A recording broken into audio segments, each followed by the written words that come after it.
Depuis plusieurs semaines, le Congrès des agents publics et parapublics de l'État, le CAP, a entrepris des consultations auprès des différents responsables politiques, associations et de la société civile avec pour objectif de rappeler à tous la nécessité d'apaiser le climat social actuel.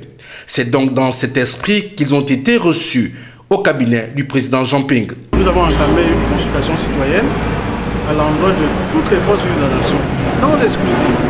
Et aujourd'hui, c'était le tour de la coalition Jean Ping qui a bien voulu nous recevoir. Même si ce n'était pas Jean Ping lui-même, mais il a bien voulu déléguer ses collaborateurs, bien vouloir écouter notre message.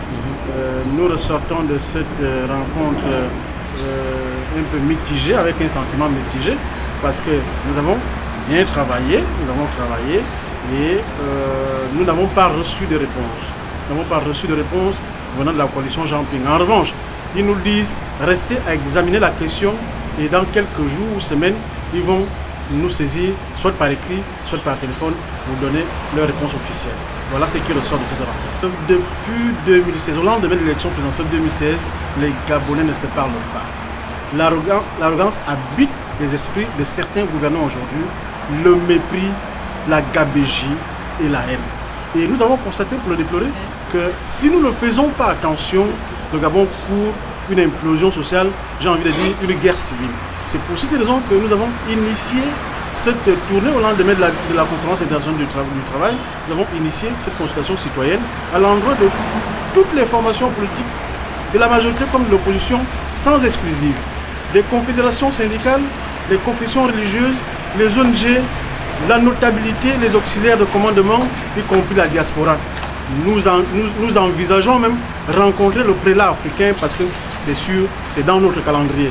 Dans quelques semaines, nous allons nous rendre au Congo, Brazzaville, au Congo, Kinshasa, au Sénégal, en Afrique du Sud, pour rencontrer le prélat, pour que nous puissions bénéficier de leurs respectifs, comment ils sont sortis de cette crise. Il est à rappeler que depuis l'élection présidentielle de 2016 et après la violente contestation de celle-ci, la situation politique et sociale est restée très tendue, ce malgré le dialogue d'Angondje qui a sorti des accords qui malheureusement sont toujours en attente d'application.